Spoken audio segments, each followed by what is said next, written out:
I was walking with a new friend recently, and she asked me why I do yoga. And I had to stop and think for a minute because asking a yogi why she does yoga is sort of asking a fish why it swims. But the answer came to me quickly, and I do yoga to raise my consciousness, to ascend, to enlarge my consciousness. And this was a new concept for her. I think when most people hear the word yoga, they think only of the postures.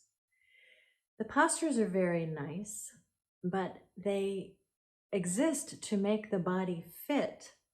Fit for what? Fit for meditation. Fit so that we may experience that vast inner consciousness that connects us to infinity. Adepts call this the ocean of consciousness. If you're suffering from sadness, sorrow, bouts of anger, confusion, depression, a general feeling of being out of step with the world, then growing your consciousness will ease your burdens. Scientists now agree that there is this thing called the field of consciousness or field of awareness. Its qualities are bliss, feelings of bliss, of love, of peace, of timelessness, and as the name implies, unification. This field is like an invisible matter that connects every living thing to everything else and to source. Knowing about this field will really do nothing for you. It must be experienced firsthand. So we can read books about the ocean of consciousness. It's not the same thing at all as experiencing the ocean of consciousness. This experience cures a human being of suffering. Why do we use the word ascension? Ascension is a difficult and burdened word because it's linked and twisted with Christianity, the ascension of Christ. I think of ascension as the ability to transcend the purely material experience of being alive, that which we can experience through our senses alone. There's so much more to experience than that very limited materialistic way of being in the world. One can awaken to knowing, an understanding, a bigger perspective, if one meditates consistently over a long period of time.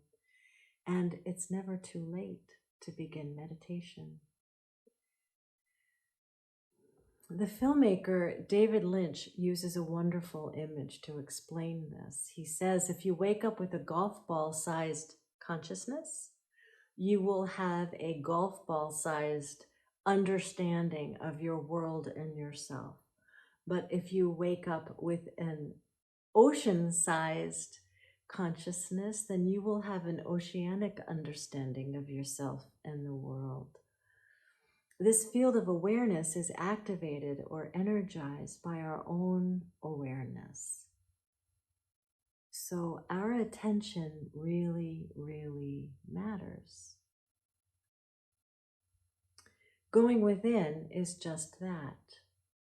It's bringing our attention inside to the mechanisms that are going on inside, to the workings of our mind, and kind of going beyond the ordinary experience, sensory experience, and finding the ocean of consciousness within ourselves, which is linked to the field of consciousness all around us. How do we do this?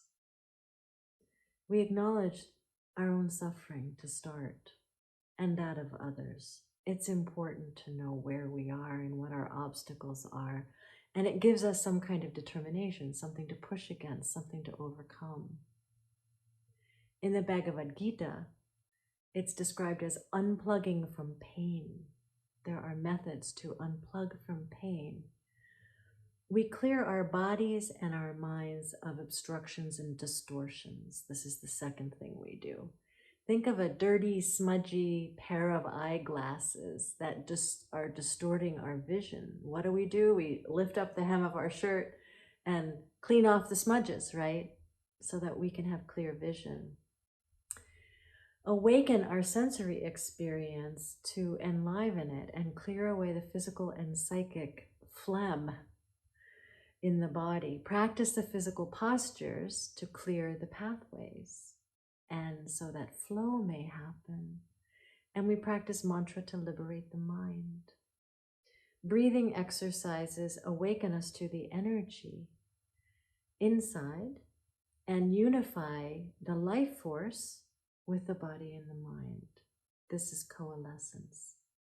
Best of all, we find a meditation practice that plugs us into that ocean of consciousness. And, this is a very personal decision. What works for one person doesn't work for another person. Transcendental meditation works for some, mantra works for others.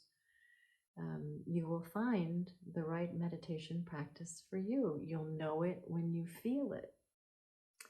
It will transform your suffering into bliss.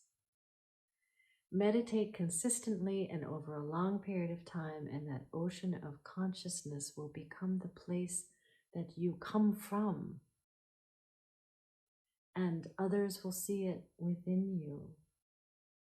You will see it reflected in them.